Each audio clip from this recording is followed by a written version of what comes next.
Bueno, buenos días a todos, me presento, mi nombre es teniente primero médico Longavina Navela, y junto con mi tutor, teniente primero médico Alan Ollá, vamos a dar el Ateneo Central del día de la fecha.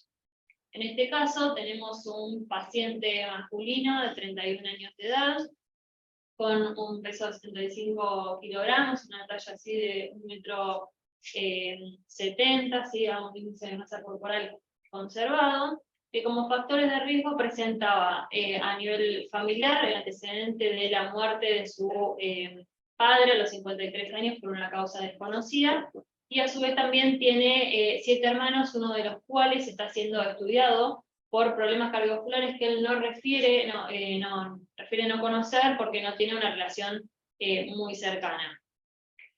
Con respecto a los antecedentes cardiovasculares del paciente, tenemos que en 2018 el paciente concurre a una unidad de atención primaria Garín por presentar un dolor precordial de características atípicas con intensidad 2 en 10, localizado, que no irradiaba, que se presentaba al reposo, asociado con calambres generalizados, y él refiere que esto se da en un contexto de una situación personal sin estar evidenciada por mucho estrés.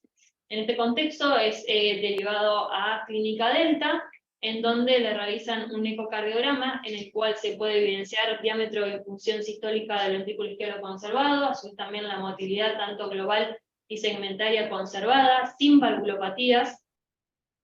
Y lo que sí, como positivo, se observa un engrosamiento a nivel medial del septum, ¿sí?, de 13,6 milímetros, que se lo asocia con una hipertrofia asimétrica leve medio septal. En 2020, en contexto de controles anuales, el paciente decide empezar a seguirse con un médico cardiólogo de cabecera, en el cual le comienzan a estudiar y a hacer diferentes estudios. Dentro de ellos, en 2020, se hace un nuevo ecocardiograma, en donde se evidencia nuevamente diámetro y función sistólica del ventrículo izquierdo conservado, sin alteraciones a nivel de la motilidad. No presentaba gradientes, y la velocidad sistólica máxima del tracto de salida era normal. Y sí se evidencian efectores parietales aumentados de forma severa en lo que era a nivel inferomedial, inferobasal, inferoseptal y septal medial, siendo que se midió un grosor de 25 milímetros. Al año siguiente se vuelve a repetir ese ecocardiograma, así que no se evidencian grandes cambios con respecto al anterior. Nuevamente tenemos tanto diámetro y función sistólica conservada, motilidad también conservada, sin valvulopatías. No presentaba gradientes, ¿sí? Y sí, obviamente se vuelve a evidenciar el engrosamiento de lo que es el localizado a nivel septal basal, medial, inferoseptal basal, inferoseptal medial, con un espesor máximo de 24 milímetros. Ahí se hace el diagnóstico de miocardiopatía hipertrófica severa, localizada a nivel del segmento septal basal, septal medial, inferoseptal basal e inferoseptal medial, sin cambios con respecto al ecocardiograma presentado el año anterior.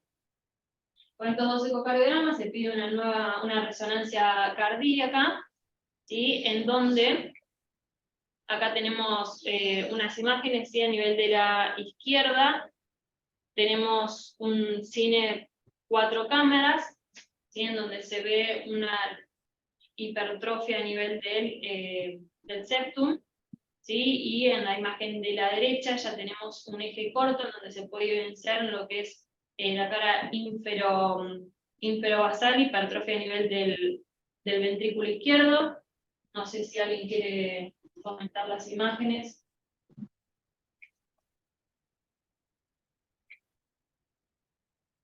Y acá se evidencia lo mismo, si esto es a nivel de los músculos en la imagen de la derecha, a nivel de los músculos papilares. Bastante atípica, ¿no?, la localización para hacer una hipertrófica. Sí, exactamente. O sea, lo raro de este paciente era la localización que se evidenciaba bien a nivel inferior y no tanto como lo típico, que sería a nivel más raro, medio ventricular. Y, a ver, no sé qué está Pilar ahí que la veo. ¿Por qué crees que no tiene gradiente intraventricular, Pili? Justamente por la localización donde tiene la hipertrofia. digamos, no genera gradiente porque no obstruye la luz básicamente a nivel o medio ventricular o a nivel más proximal a la válvula. Sí, porque tampoco genera un movimiento anterior sistólico de la valva anterior mitral, que es lo que generalmente es lo que suele generar la causa más conocida de la obstrucción del tracto de salida en el caso de esta patología. Concuerdo perfecto Sí, es una buena hipótesis, ¿no? O sea, pensar que no tiene gradiente porque no está localizado en el segmento del septum anterior, o lo que decía Anita, que no tiene movimiento anterior sistólico. Pero bueno, tampoco hay que olvidar que capaz a ese nivel también existe la posibilidad de que uno pueda desarrollar gradiente. No es lo mismo tener gradiente a nivel apical que a nivel del tracto de salida, pero bueno, hay que pensarlo por lo menos. Son las imágenes de la resonancia con trance tardíos, en donde se puede evidenciar, se utiliza para evidenciar la fibrosis. ¿Sí? Ahí. Evidenciamos un T1 mapping, y que sirve también para ver la fibrosis.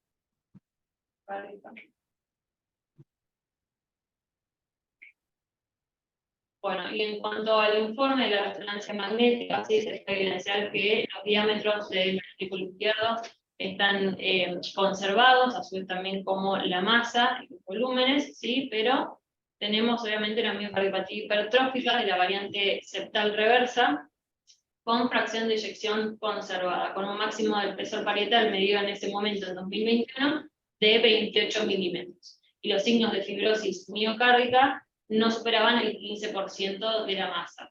¿Sí? A su vez también se le realiza un ecocardiograma. Perdón. ¿Te puedo hacer una pregunta ahí? O sea, no supera el 15% de la masa, pero te especifica los segmentos donde tiene realce. Sí, lo que es a nivel inferobasal, inframedial, o sea, correspondiente a lo que es la hipertrofia. Ahí coincidía. Perfecto. Gracias. Bueno, con respecto, también se realiza un ecocardiograma, tanto el reposo y esfuerzo, que tiene que ya en el basal se puede ver la hipertrofia septal medial y de la cara inferior, como habíamos hablado anteriormente. A nivel basal presenta normoquinesia de todos los segmentos, y en el ejercicio la prueba resulta suficiente, alcanzando unos 11,3 METs con un ITT máximo de 32.640.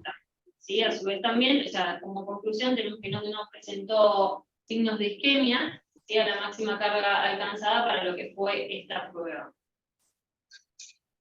Bueno, retomando con el paciente, sí, hasta acá y con los estudios que se había realizado, podemos calcular el riesgo a muerte súbita que tiene nuestro paciente según la guía americana CIE 2020, que considera antecedentes familiares de muerte súbita por miocardiopatía hipertrófica, que en este caso él no lo tiene porque su papá desconocemos la causa de la muerte, si además fue a los 53 años, masiva hipertrofia del ventrículo izquierdo, que se define como un grosor mayor a 30 milímetros, síncope inexplicado, que nuestro paciente no nos refiere en la sintomatología, miocardiopatía con disfunción sistólica del ventrículo izquierdo, que nosotros vimos anteriormente que la tenía conservada, no presentaba aneurisma apical del ventrículo izquierdo, el realce tardío en la resonancia magnética era menor al 15%, y no tenemos registros de que haya presentado si una taquicardia ventricular no sostenida, ¿sí? Porque no tenemos el estudio tampoco que al momento se hubiera realizado. Por lo tanto, ¿sí? En este contexto el paciente no tenía indicación de CDI, de la colocación de CDI. Lo mismo también está la calculadora, ¿sí? De la Sociedad Europea de Cardiología, que toma en cuenta tanto la edad como también la medida del ventrículo, de la pared del ventrículo izquierdo, la medida de la aurícula, y lo que está diferente es que no toma en cuenta lo que es el realce tardío de la resonancia magnética. Acá nos da un score bajo, ¿sí? Por lo tanto tampoco tenía indicación de colocación del CDI hasta ese momento. Retomando con la historia del paciente, sí, niega haber tenido otro tipo de antecedentes médicos, sí, y estaba libre de tratamiento al momento. El paciente, cabe aclarar que desde 2018 a 2021, la única sintomatología que refirió fue la presenciada en 2018, motivo por el cual concurre a la guardia de la unidad de atención primaria de Garín. Ahora, en febrero de 2023, el paciente acude al hospital militar, ¿sí?, por presentar dolor precordial de características atípicas, nuevamente, con intensidad 3 en 10, que no irradiaba, que estaba localizado y siempre era el reposo, disnea clase funcional 4 y palpitaciones. Todos estos síntomas siempre se manifestaban al reposo, nunca al esfuerzo. El examen físico era un examen físico que tenía 100 parámetros normales, sí, los signos vitales estaban normales, y después no evidenció signo de focomotor sensitivo al momento. Tenemos la radiografía de tórax, en el cual no se evidencian signos de consolidados ni filtrados, tiene los senos citocrénicos libres, no tiene un signo patológico. Y en el electrocardiograma del ingreso de febrero, sí, tenemos que está a un ritmo sinusal, aproximadamente una frecuencia cardíaca así de 100. Anita, Sí. perdona, con el examen físico, ¿algún Sí. dato más de que tenga el choque de punta desplazado, que tenga No. R3? No. ¿Nada? Nada. Completamente normal. Bueno. Bueno, retomando con el electrocardiograma, tenía un ritmo sinusal, una frecuencia aproximadamente de 100, el eje está conservado, y lo que sí podemos evidenciar son D negativas en lo que es cara inferior, las derivaciones de D2, D3, ¿sí?, y ABF, y a su vez también podemos evidenciar unas S profundas en lo que es B2, ¿sí? El laboratorio de ingreso, un laboratorio completamente normal, con troponinas negativas. Y acá en nuestra internación sí se le realiza un nuevo ecocardiograma, en donde a la izquierda sí tenemos un eje paraesternal largo, donde se está realizando la medición del volumen de fin de diástole del ventrículo izquierdo. Sí, y en la imagen de abajo tenemos sí la medición del septum, no sé si alguien quiere comentar. Sí, lo interesante para que cuando arrancás el estudio, fíjate que en estas 3 diapositivas que pones, prácticamente no vemos una hipertrofia leve. O sea que si uno está medio distraído y está rápido, un chico de 30 años que no tiene antecedentes, no le haces todas las vistas, hasta te la podrías comer. Un comentario también. Hola Seba, Diego Alacia. Un comentario también que se veía en las resonancias, que los músculos papilares parecen hipertróficos. No está informada la medida, pero parecen significativos, y en este eco también se ve. No sé qué te parece. Sí, el eco también. Ahora te estaba pasando por partes, yo arranqué por esa parte nomás. Fíjate, ahora, no sé lo que escribís vos, ¿esto o lo escribo yo? Bueno, esta es una vista de 2 cámaras. Vamos a la próxima. La valva anterior mitral no tiene movimiento sospechoso ni nada, por lo cual coincide con que hizo una buena ergometría y no presentó gradiente en ningún momento.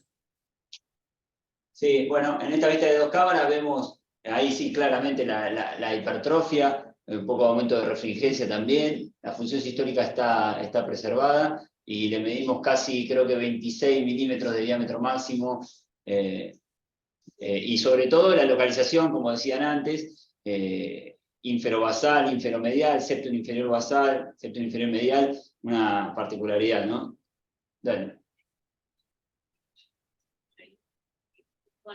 Sí, las tenés por las fotos de cada vista. No. Bueno, no importa. Le hicimos también strain longitudinal global, que bueno, para los chicos que no saben, lo que estamos midiendo ahí es la deformación de base a punta de la fibra miocárdica, o sea, el acortamiento de la fibra miocárdica.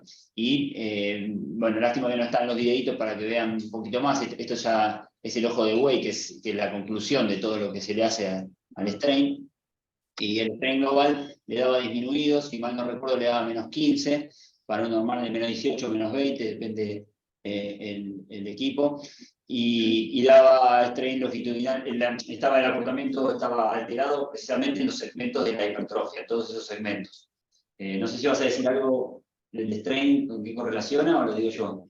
Bueno. No, o sea, lo que evalúa el strain es básicamente el grado de formación a nivel de la fibra. Claro, claro. El paciente era que si bien tenía la FEI todavía conservada, ¿sí?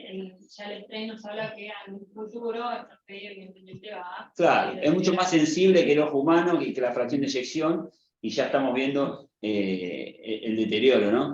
Y además hay trabajos que predicen que el strain disminuido predice en esos segmentos, predice el realce tardío que va a tener en la resonancia, y también predice la arritmia ventricular. Digamos, correlaciona, mejor dicho. ¿Se entiende?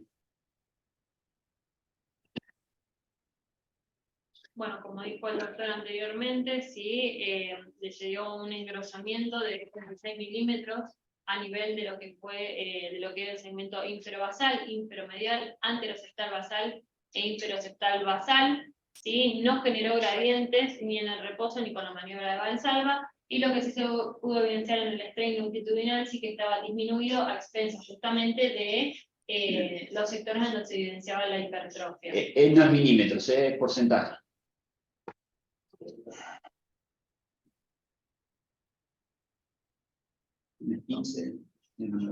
Bueno, en contexto del paciente que no había venido sí, al hospital por presentar palpitaciones, le realiza un Holter, en donde el estudio se hace una taquicardia auricular de 169 latidos por minuto que se correlacionaba justamente con las palpitaciones sí, que había evidenciado en este momento.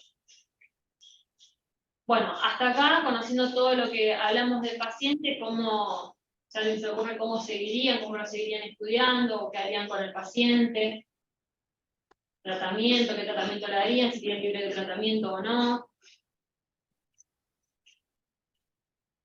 Y como primero empezar a monitorear esa no patológico, ¿no? Alguna arritmia que nos pueda cambiar los territorios con la práctica.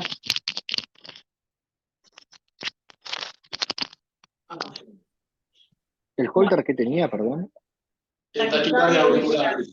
Sí, sí, hizo taquicardia auricular, correlacionó con los síntomas que venía teniendo. No me quiero meter por eso, yo no quiero opinar, yo lo conozco mucho acá. Pero sí también quiero hablar que hizo una corrida de 3 latidos de trayectoria ventricular. Alguien tiene un micrófono prendido y se escucha mucho ruido acá. Y, Corte, apaga el micrófono, corte. Hizo una tripleta que justamente nosotros después aprendimos que está el score nuevo que nos enseñó Mónica, pero nosotros nos basábamos en el score viejo, el SCD, y ese score toma como taquicardia ventricular 3 latidos de expresión ventricular, con lo cual ya el riesgo ahí nos daba moderado. Lo que pasa que los síntomas habían correlacionado con la taquisupra, y entonces inicialmente nos enfocamos en eso. Exactamente. No tenemos algo duro para la correlación de CDI, seguimiento del paciente. ¿Vas a decir algo de eso? Digo. No, y después el tema de la familia. Vos no habías dicho algo, siempre queda, viste, como la historia clínica a veces es difícil interrogar, es como que, no, sé que mi papá se murió de algo cardíaco, pero bueno, pues capaz no se lo atribuye eso y no sabes si ponerlo dentro del score o no. Y después dentro del score europeo ahí que mostraba Anita, decía, bueno, el máximo grosor, y después también el diámetro de la aurícula, que ya quizás son parámetros que se usan menos, ¿no? Pero eso está difícil. Sobre muerte súbita, muy joven, a los 50 y pico de años. Un infarto. ¿Le puedo hacer una pregunta a Mónica? Sí. Mónica, en el contexto este de que uno le da tanta importancia al hallazgo del Holter, ¿no? Este paciente, tengo entendido que hasta el momento no está medicado.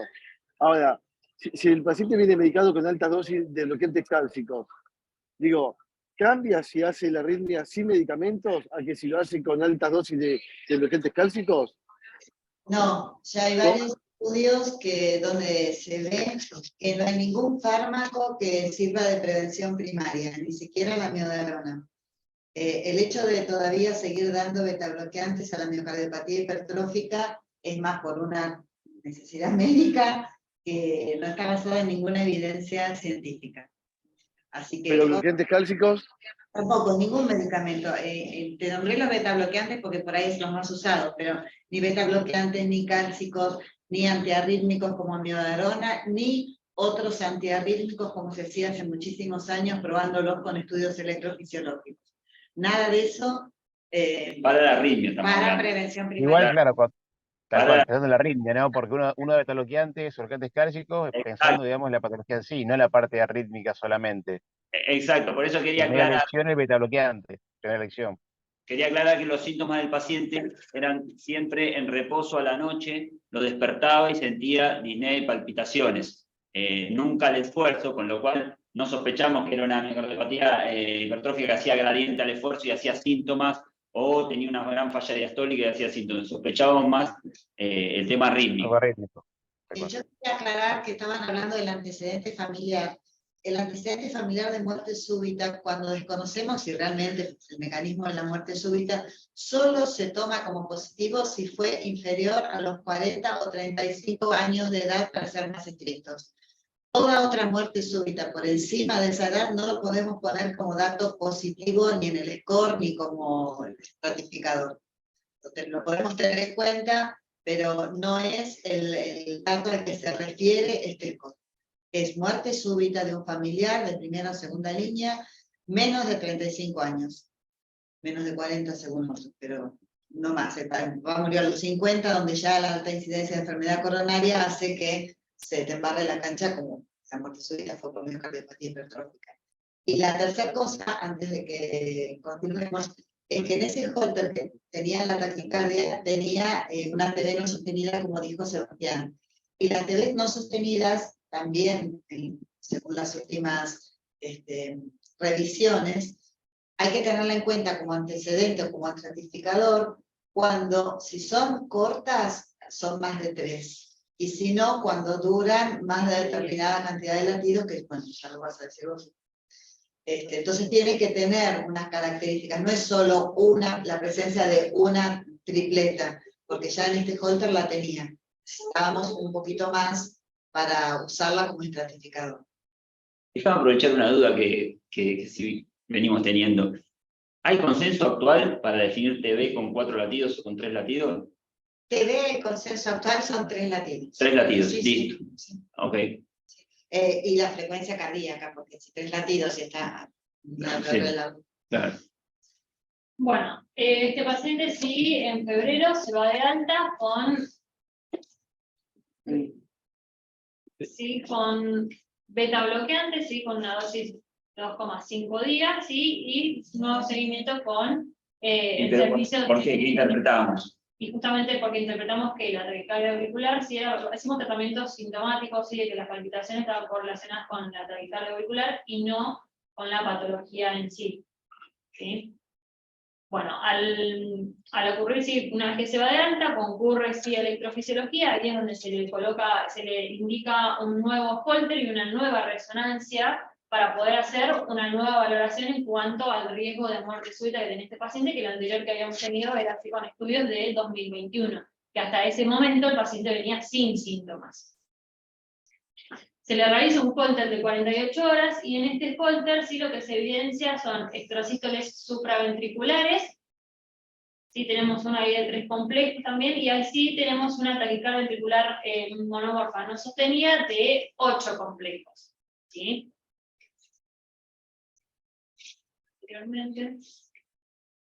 Bueno, y sí realizamos una nueva resonancia cardíaca, que no sé si alguien quiere comentar las imágenes.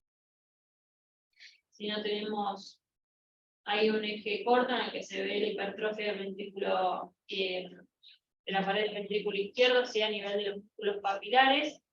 Tenemos un cine 4 cámaras, ¿sí? Que estamos viendo la hipertrofia a nivel del septum.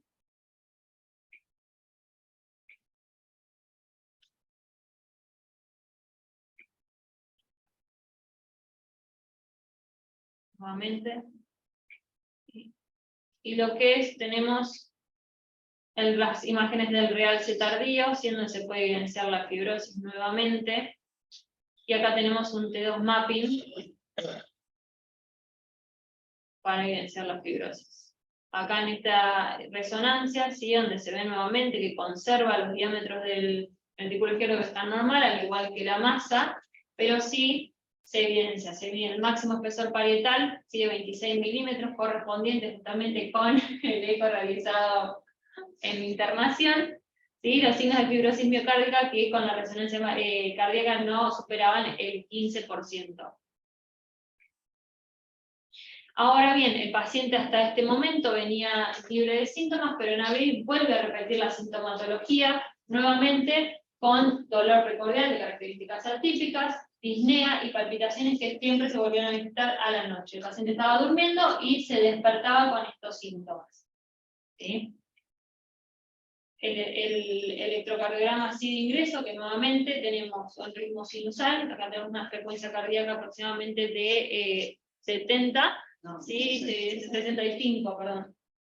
Y se evidencian ¿sí? las C negativas a nivel de cara inferior y S profunda, sí, lo que es de B1 a B3, con el eje conservado. Hasta este entonces, sí, acá es un breve resumen de todos los estudios que tenía realizado el paciente. Sí, como nuevo, ya tenemos los últimos dos Holter, que tenemos en 2023, de febrero y el de marzo. En el de marzo tenemos ahí la evidencia de la taquicardia ventricular no sostenida de 7 complejos. Entonces, con todos estos datos, ¿sí? Si volvemos a realizar una nueva estratificación del riesgo, ¿sí? Vemos que como positivo, ¿sí? Ya tenemos una taquicardia ventricular monomorfa tenía que antes no la tenía, asociado también al resto de los parámetros que si bien no llegan al punto de corte, pero están muy cercanos a lo que es el límite, ¿no? del valor de los mismos que consideran como punto de corte. Entonces, en este caso, sí, el paciente tiene indicación, sí, de tipo 2B, de la colocación de un CDI. Lo mismo nos da con la calculadora de la Sociedad Europea de Cardiología, sí, que en el core acá nos cambió, es de 8,42, comparado con 3% que tenía aproximadamente en 2021. Por lo tanto, se decide en conjunto con el servicio de electrofisiología, ¿sí? Aumentar la dosis de beta bloqueantes, ¿sí? También para tratar de, como un tratamiento sintomático, ¿sí? Porque las palpitaciones siempre las seguimos asociando a la taquicardia y no a la miocardiopatía en sí. Y la colocación normalmente de un CDI, ¿sí? Bueno, en cuanto a lo que vamos a hacer, la revisión bibliográfica, ¿sí? En este caso. ¿Se dio subcutáneo por saber bien por qué motivo? Sí, justamente ahora en la revisión hablamos. Bueno, Sí, en cuanto a los síntomas, aumentaron la última semana de internación y como vos bien decís, era la noche, y tenía palpitaciones y disnea, y no sé si el término se puede aplicar el término presincopal, pero en realidad tuvo un episodio de visión borrosa, porque no llegó a desmayarse, pero se sintió bastante mal. Yo te quería preguntar, Moni, si el tema de que sean todas nocturnas tiene mucho que ver con el tono vagal, ¿cómo está relacionado eso con la arritmia? Es algo que me preocupó desde que conocí al paciente, porque hay pocas arritmias que están relacionadas con que tengan una incidencia solo nocturna. En esta patología, lo más grave que le puede pasar es tener una fibrilación auricular. No tuvimos registro de fibrilación auricular. Si hubiésemos tenido registros, uno lo podría asociar con apneas nocturnas y episodios de fibrilación auricular paroxística, por ejemplo. No es el caso. Cuando tuvimos un registro fue de una taquicardia auricular con una onda P que era muy parecida a la sinusal. Puede ser una taquicardia sinusal inapropiada o puede ser una taquicardia auricular de otro lado. Las dos, en ambos casos le pusimos betabloqueantes, porque todavía no teníamos lo de la indicación del CDI, pero ahora que está la indicación del CDI, y si yo pienso que es una taquicardia perisinusal, estoy poniendo todos los diagnósticos diferenciales, ¿no? Yo puedo probar ibravadina y correrme el betabloqueantes, si supone que no quisiera dejarlo con betabloqueante o lipotensa. En este caso, como es un hipertrófico, le va a venir mejor el betabloqueante que la ibravadina. Voy a la taquicardia auricular que tengo. Si esto es una TB y que solo se presenta a nivel nocturno, no tiene incidencia, al contrario, el predominio vagal para el ventrículo es protector, totalmente protector, porque hiperpolariza el umbral celular, o sea, Para las arritmias ventriculares, el aumento del tono vagal es protector. Es muy contraproducente para las arritmias auriculares, porque acorta la duración del potencial de acción auricular, por activación de los IK, que son acetilcolino dependientes. Así que es una arritmia auricular con una dependencia del tono vagal, como puede ser la fibrilación. O sea, lo único que yo tengo que excluir es que no haga fibrilación auricular, porque el riesgo me cambia y me aumenta el riesgo de accidente tromboembólico, que en estos pacientes puede ser muy alto, implicaría que ya lo tengo que anticoagular. O sea, yo tengo que esforzarme por saber que lo que tiene a la noche no es fibrilación auricular. Pensar que es algo ventricular, que depende del tono vagal, es muy raro. Porque, bueno, por lo que ya dije, el tono vagal para el ventrículo es protector. Y la otra cosa que también es importante es que si él aumenta la frecuencia cardíaca, sea de día o de noche, y supongamos que la que aumente sea sinusal, o sea una taquicardia auricular ahí que llegó a 160 latidos por minuto, ese aumento de la frecuencia cardíaca cuando llega al ventrículo actúa como una sobreestimulación y puede desencadenar la TB, como lo que hacemos nosotros en abajo. Entonces también tendría que protegerlo para eso. Yo tengo que tener la frecuencia cardíaca dentro de límites normales, que no tenga taquicardias, primero porque pueden desencadenar una TB, no porque por ahí sea, y después por la incidencia de FA. Eso, y no sé qué es lo que tiene a la noche, no tiene relación con TB, o sea, no, porque no tengo ninguna, cuando la hizo durante el día fue asintomática. Me decís, bueno, puede ser que durante la noche las haga más prolongadas y sean sintomáticas, pero no tiene ninguna relación causal con la noche, salvo que empieza con taquicardia sinusal o perisinusal por cualquier causa, apnea de sueños, se estresa porque ahora el paciente le agarró pánico, todo lo que tiene, y entonces ahí sí empieza con taquicardia sinusal, y esa puede desencadenar una TB, sí, por sobreestimulación. Otra cosa no puedo agregar. Y lo que me gustaría, antes de vos hablar ahora de miocardiopatía hipertrófica. No, solamente es una breve introducción, después lo que es el pronóstico de la progresión de miocardiopatía hipertrófica. Por eso, vas a hablar de miocardiopatía hipertrófica. Y sí, no son muy bien, porque a mí me parece que esto es una cuestión personal, pero sería muy interesante que en los Ateneos agreguemos los diagnósticos diferenciales. O sea, yo tengo un paciente con esto. ¿Cuál es el diagnóstico diferencial primero? Primero, en cada uno de los ítems voy a tener varios. Pero supongamos tengo un paciente con una hipertrofia X, que es importante, que no es secundaria ni hipertensión, ni tiene una valvulopatía aórtica, una miocardiopatía hipertrófica. Hasta casi un 10% según las series no corresponde a miocardiopatía hipertrófica, sino a enfermedades de depósito. Entonces, esto es un paciente joven. Sabemos que existe la enfermedad de Fabry. Sabemos que algunas Fabry se pueden, si la agarramos a tiempo, mejorar, curar. Entonces, yo tengo que decir, bueno, yo excluí esto por algunas cosas ya que me ayudan con lo que tenemos. Me ayuda, por ejemplo, que las enfermedades de depósito cursan con trastornos de conducción, que este paciente no tiene. Entonces, bueno, yo puse más fichitas en que es una miocardiopatía. Bueno, jugar un poco más. ¿Vos sabés?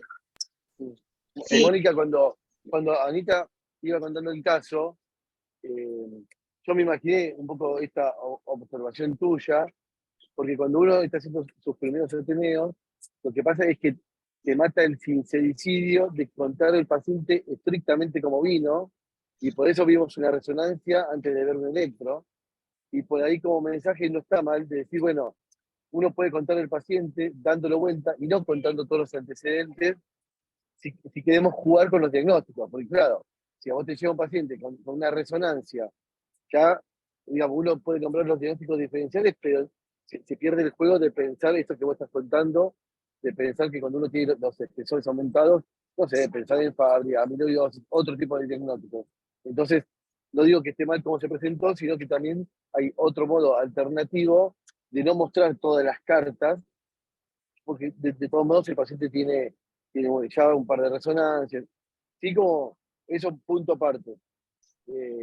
Y lo otro como mensaje de la residencia, antes que me vaya, es, si bien la ecografía es un método muy amigable para que lo hagan todos, a veces no hay que subestimar el método, porque se a veces vemos en la práctica que hay gente que lo hace de modo, digamos, inapropiado, como hemos visto, ¿no? Dos ecografías donde no le informan ningún tipo de hipertrofia. Yo no creo que sea un fenotipo que se expresó en los últimos 2 años. Con lo cual, hacer sistemáticamente los estudios como aprenden bien en el servicio nuestro, ¿no? O sea, hacer todas las vistas. Pero bueno, solo eso quería aportar. Ya me estoy por ir, así que un abrazo a todos. Dale, buen viaje. Sí, de hecho yo, cuando mostró el strain, la verdad que si lo mostrás así más, el strain sin contextualizar el Ateneo, tenía como un patrón también de amiloidosis a veces, ¿viste?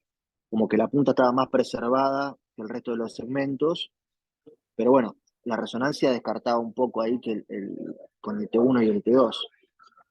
Sí, pero estaba más preservada la punta, pero también todo lo que era segmentos anteriores, septo anterior, era bien localizada en los segmentos que lo veíamos, la caída del strain. Sí, coincido, pero llama la atención que también los segmentos anteriores, laterales, también están un poco caídos, pese a no tener hipertrofia. Sí, y para hablar de Fabry, porque uno lo ve ahí inferior basal, toda la hipertrofia que tiene este paciente, bueno, bueno, está Diego ahí que hace rezo, pero el realce tardío en rezo generalmente lo describen inferolateral basal, en Fabry. El segmento vecino, que está afectado en Fabry, que nunca falla, el neumónico. Buenas observaciones. ¿Qué tal? Buen día. Yo tenía una pregunta para la doctora Rochinotti. Le quiero consultar, doctora, si cuando aparece alguna variable que aumenta el riesgo, ¿sí? Si esta se asocia con otra variable, ¿está identificado que se potencian entre ellas las variables o cada variable tiene su riesgo independientemente de cada una? O, por ejemplo, no sé, el espesor septal se relaciona mucho con que si tiene TB, tiene más chances de hacer muerte súbita. O si cada una tiene su valor asignado. Cada una tiene su valor por sí misma, por eso con uno solo de los que llamamos estratificadores ya podemos tener la indicación de prevención primaria. Eso como concepto del peso de cada una. Ahora, en cuanto a la fisiopatología, si tenés más cantidad de fibrosis, vas a tener más chance de arritmia ventricular, sí, pero no forzosamente más muerte súbita. Sí está relacionado con que tengas uno, no se suman. Si tenés TB no sostenida y no tenés resonancia mayor del 15%, vas a tener la misma probabilidad de muerte súbita que si tenés TB no sostenida y resonancia mayor al 15%. O sea, no te suma. Por eso tanto el score de la Sociedad Europea que se usaba de la aplicación no es tan útil. Y con uno solo está. Cuando no... El punto es el paciente borderline, o sea, cuando todos los estratificadores los tenés cercanos al límite y ninguno termina, como era este paciente hace unos meses atrás. O, por ejemplo, sí, cuando tenía el Holter que tenía una tripleta, una sola, y el espesor de la pared no nos alcanzaba y ninguno de los otros estratificadores estaban presentes, eso lo llamamos paciente borderline. En esos casos, está bueno individualizar el riesgo. Por ejemplo, ahí entonces uno empieza a tomar en consideración, no como estratificador único, algunos datos. Por ejemplo, el del padre que tuvo una muerte súbita, aunque dijimos que por la edad no era un estratificador, bueno, pero yo tengo esto, tengo aquello, tengo al paciente que no reúne, pero tengo este antecedente de muerte súbita en la familia. Entonces lo tomo en cuenta, se habla con el paciente y ahí se decide. Uno es reacio a poner el cardiodesfibrilador en gente muy joven porque sabemos que eso implica un montón de cambios de batería, de utilización de venas para el implante. Bueno, entonces tratamos de preservarlo con bajo riesgo el mayor tiempo posible. Cuando es de bajo riesgo nadie lo duda, cuando es de alto riesgo con un estratificador solo nadie lo duda, y el punto es cuando estamos muy cercanos. Tenía en un eco 28 de espesor, e incluso con 28 ya hay lugares donde te habilitan a decir, bueno, si tengo 28, tengo una sola tripleta, ninguno de los dos por sí mismo tiene el peso del estratificador, lo sumo y se lo indico. Ahí va el criterio médico. No sé si eso era lo que preguntabas. Perfecto, sí, doctora, es genial. Gracias. ¿Ambulatorio cada cuánto harían estos pacientes? Antes de todo este evento que aumentó todos los síntomas. El seguimiento es una vez por año. Se hace una vez por año. Está indicado en la misma guía, no sé si vos vas a hablar, pero en la misma guía de los estratificadores consideran que una vez por año es suficiente. Sí. Si el paciente ya tiene fenotipo. Si el paciente es un familiar que publicite de casualidad un estudio genótipo, porque podés, y es genotipo positivo con fenotipo negativo, con un estudio cada 3 años, pero esté asintomático, está bien. Okay. Bueno, en cuanto a la revisión bibliográfica, vamos a hacer una breve introducción de miocardiopatía hipertrófica, la progresión y pronóstico de miocardiopatía hipertrófica no obstructiva, ¿sí? Y, bueno, la decisión de CI subcutáneo en esta patología. ¿Sí? Bueno, como ya conocemos, la miocardiopatía hipertrófica se caracteriza justamente por un aumento del espesor del ventrículo izquierdo, sin dilatación del mismo, en ausencia de otros trastornos, ya sean cardíacos o sistémicos, que puedan producir dicho aumento del espesor del ventrículo izquierdo.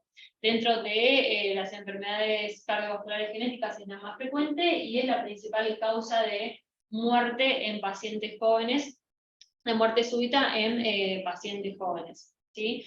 La miocardiopatía hipertrófica se transmite como un rasgo mendeliano, es decir, del patrón autosómico dominante, por lo tanto, cada descendiente, digamos, del progenitor tiene aproximadamente un 50% de chances de justamente padecer dicha enfermedad.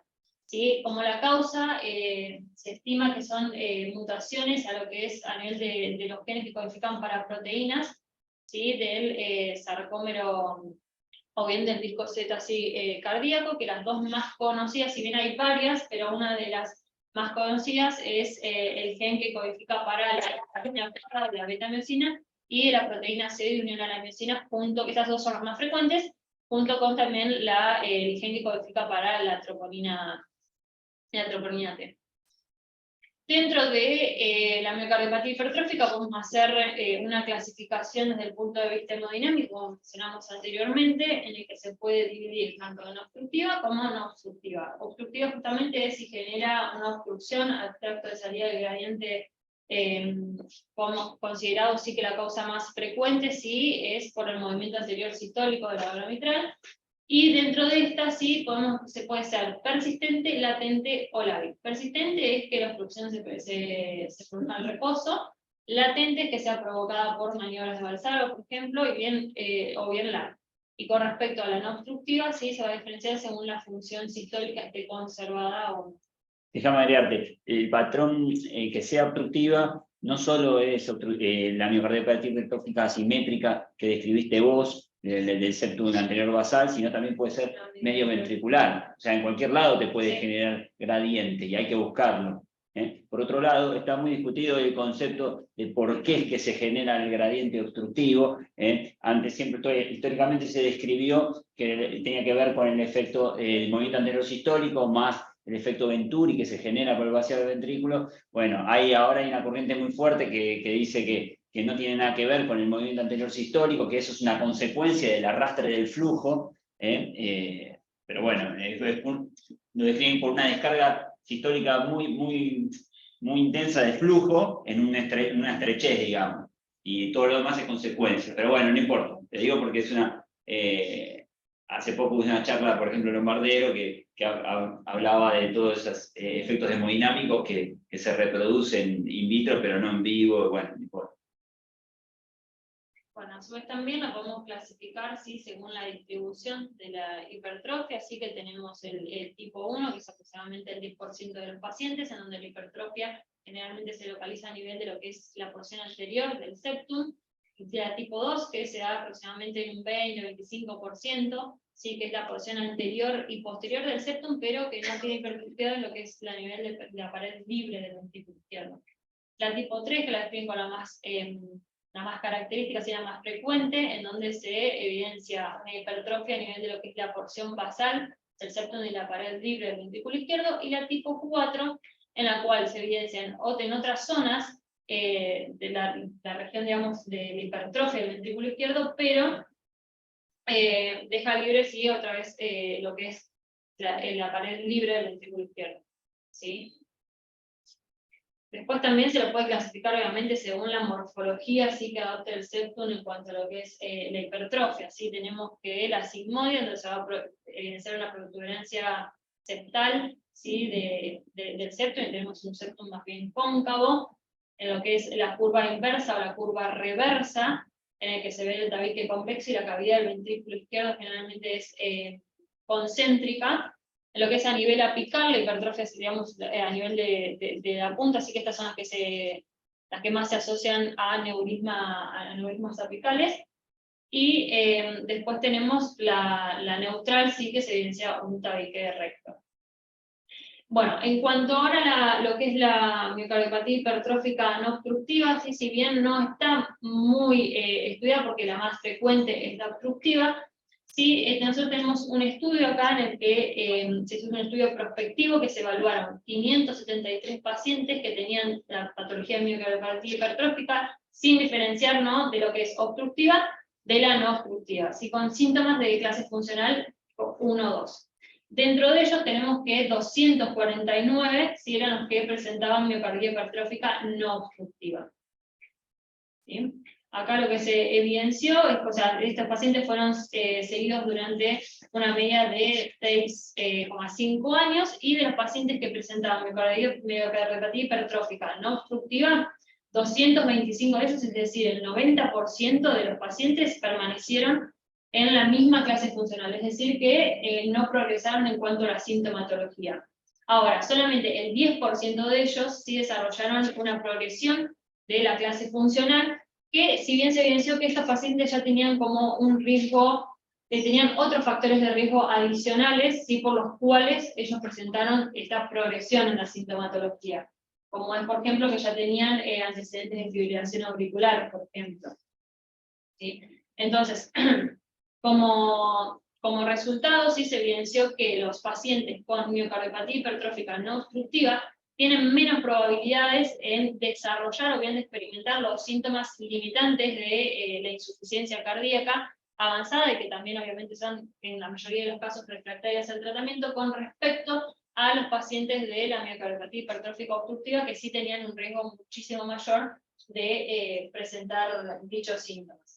¿Sí? Esto también lo podemos evidenciar en los siguientes cuadros, en donde justamente acá lo que evalúa es que la miocardiopatía hipertrófica no obstructiva sí tiene menos riesgos de desarrollar justamente estos síntomas, ¿sí? Es decir, que está libre de evento, ¿sí?, de la sintomatología. Y en el cuadro de la derecha, ¿sí?, en el cuadro B, si bien no es significativo, ¿sí?, pero sí se ve que tiene una mortalidad mucho menor la miocardiopatía hipertrófica no obstructiva.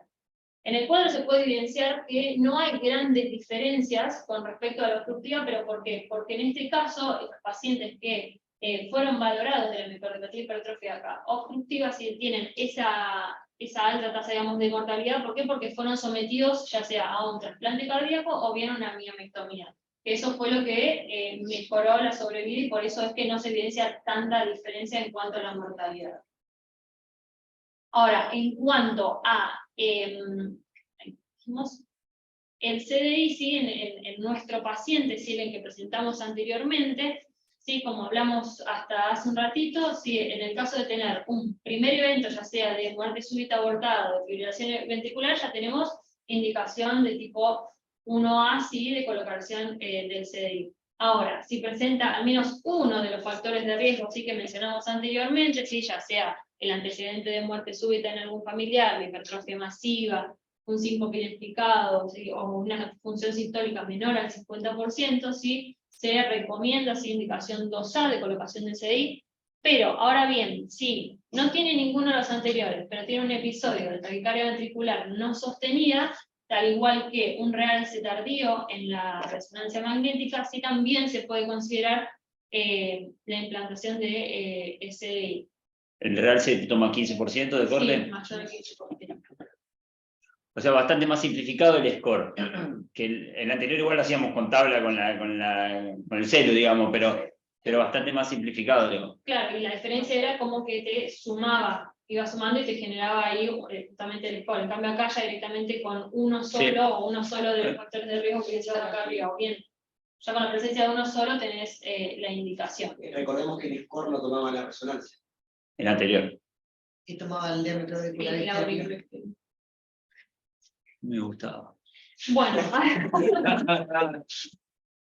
ahora, también otra posibilidad sí que nos planteamos frente a este paciente fue, bueno, ¿qué CDI se le puede colocar? CDI subcutáneo o bien sea un intracavitario. En el contexto de este paciente sí que era un paciente joven en el cual no requería de la función de marcapaso y a su vez también tenía una esperanza de vida larga, y se decide más bien la colocación de un CDI subcutáneo porque está asociado a un menor complicaciones. ¿Sí? Como por ejemplo, si le poníamos un intracavitario, iba a requerir varios cambios de batería, por ejemplo, a lo largo de su vida. Pero a su vez también, con el CDI subcutáneo, los riesgos que podía correr sí es los choques inapropiados que puede presentar. Así que acá, por ejemplo, tenemos un estudio en el que se evaluó una cohorte internacional en 4 centros, de los cuales 88 pacientes con miocardiopatía hipertrófica no obstructiva se le colocó CDI entre 2014 y 2019. Y a estos pacientes se les siguió aproximadamente con una media de 2,7 años, ¿sí? Más o menos un año, bueno, tras el implante. Subcutáneos. Subcutáneos, solamente subcutáneos, sí. De estos 88 pacientes, 81 el CDI fue colocado como prevención primaria y 7 solamente como prevención secundaria. Ahora, de estos 81 pacientes que se le colocó el CDI como prevención primaria, 5 pacientes sufrieron 9 choques inapropiados. ¿Sí? Con respecto, bueno, a los de prevención secundaria, solamente recibieron 2 choques, no recibieron, perdón, choques inapropiados. La etiología de estos choques sí se evidenció que de estos 81 pacientes, estos 9 choques inapropiados fueron en contexto de un sobresensado de la onda T, que uno se evidenció durante una taquicardia, 3 se evidenció durante la taquicardia sinusal, que se corroboró que los pacientes no habían sido adherentes al tratamiento, y en otro fue en contexto de una FA. Y a su vez también tuvimos otros 3 choques que fueron en contexto de una taquicardia sinusal sin sobresensado de la onda T, que uno se dio en la zona de choques y otro en la zona condicional del choque. Como conclusión, ¿sí? Se evidenció que el 5,7% de los pacientes recibieron choques inapropiados, que fue un porcentaje más bajo de estudios presentados anteriormente. La amplitud de la onda R del electro sí se evidenció o sea, se asoció a que es un factor de riesgo independiente para un choque inapropiado. A su vez también las ondas T invertidas obviamente resultaron protectoras, y en el caso de los choques inapropiados de la taquicardia sinusal con y sin sobresentado de la onda T, pues se evidenciaron en el contexto de el ejercicio, porque se evidenció que estos pacientes no le habían hecho digamos, un estudio preliminar, ¿sí? Para poder censar adecuadamente lo que era el voltaje, ¿sí? de la zona de choque y en la zona condicional. ¿Sí? Como conclusiones, ¿sí? Tenemos que la miocardiopatía hipertrófica se transmite como rasgo mendeliano, por el patrón autosómico dominante.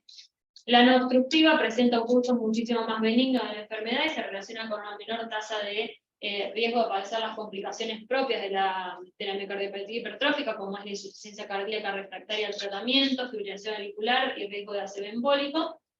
Y se debe considerar la colocación de CDI subcutáneo en pacientes jóvenes con una esperanza de vida larga, ¿sí? Que no requieran la función de marcapacidad.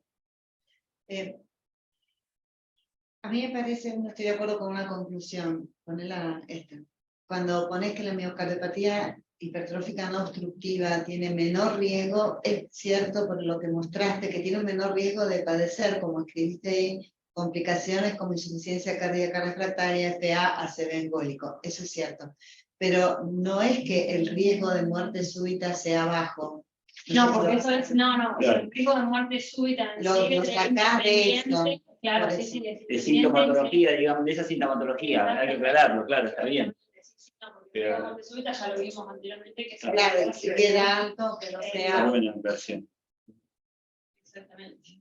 ¿Y ahí termina o tenemos conclusiones? No, ahí está. Hay otra cosa que es característico de la miocardiopatía hipertrófica, que es la muerte súbita, tiene una incidencia sin tratamiento entre 3 y 5% anual, en algunas series hasta el 8%, en esta no obstructiva, pero que el episodio se presenta aislado, no es como el paciente coronario que estamos acostumbrados a ver, que hace un episodio de muerte súbita y el próximo, supongamos que le pongamos un CDI, la próxima TB la puede hacer en el año o 2 años siguientes. El hipertrófico, suponete que sea asintomático y si lo pones por prevención primaria, puede tardar 6 años o más en hacer el primer episodio. Y si lo pusiste por prevención secundaria, también pasan muchos años hasta que haga después una descarga apropiada del CDI. Por eso cuando mostraste el trabajo, que era a 6 años del seguimiento, yo digo, bueno, y que mostraste también la evolución distinta del que era obstructivo y no. Llegó a 6 años, te quedaste fuera por ahí porque no le diste tiempo a que se vuelva a presentar. Es algo muy característico del modo de presentación de la muerte súbita en estos pacientes. Y tiene 2 características más. Está muy asociado con la edad joven. Si tenemos un hipertrófico con criterios de alto riesgo, pero tiene 60 años, ya la probabilidad de que haga muerte súbita es menor por la edad. Y la otra cosa interesante es, a diferencia del coronario, que es cuando es chocado una vez o 2 veces, vemos que ya empieza barranca abajo a tener signos de insuficiencia cardíaca y se empeora la clase funcional. En el hipertrófico tienen choque y no va correlacionado con la aparición de insuficiencia cardíaca. Van a tener una buena función hasta el próximo choque, o sea, la incidencia del choque no indica un empeoramiento de la clase funcional, es puramente arrítmico, bien diferente de los que vimos siempre. Sí. En nuestro paciente, bueno, le pusimos el beta bloqueante para que tenga menos arritmia supraventricular. Sí. De hecho, la tuvo, en el último Holter prácticamente no tenía.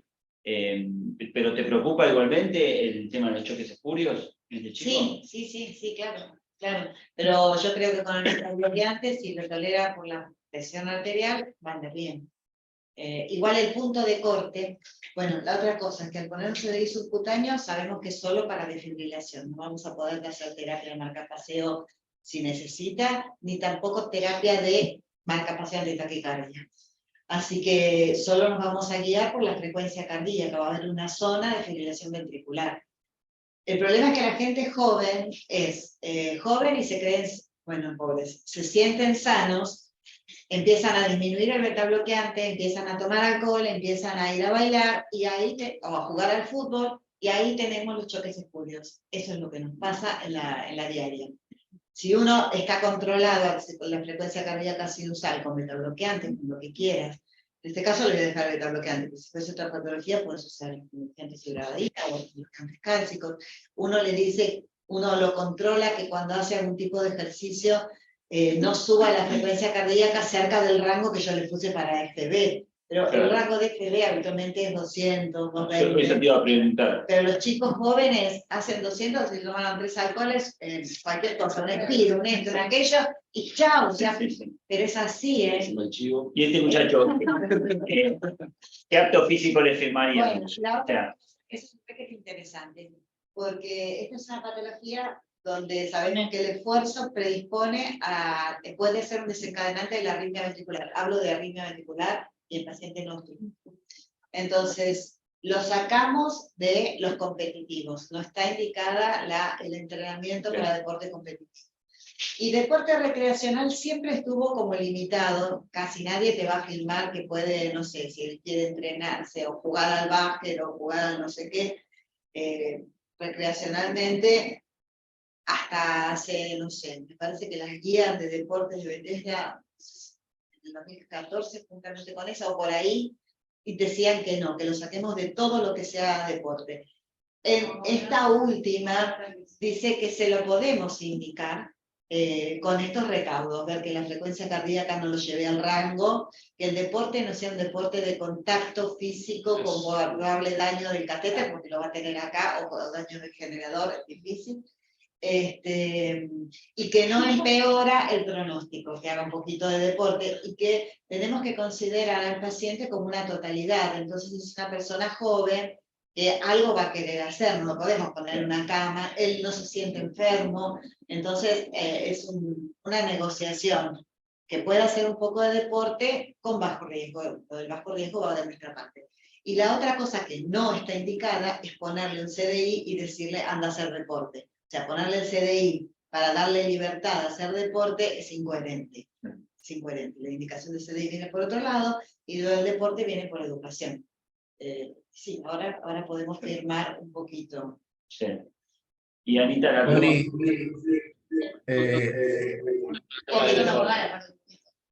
sí, pero no competitivo, recreativo. Casi todos los que se mueren en las canchas de fútbol o de básquet o qué sé yo, en Estados Unidos son por recalibría hipertrófica, en Europa son por displasia, pero sí es muy alto. Mónica, un comentario. El martes tuve una reunión porque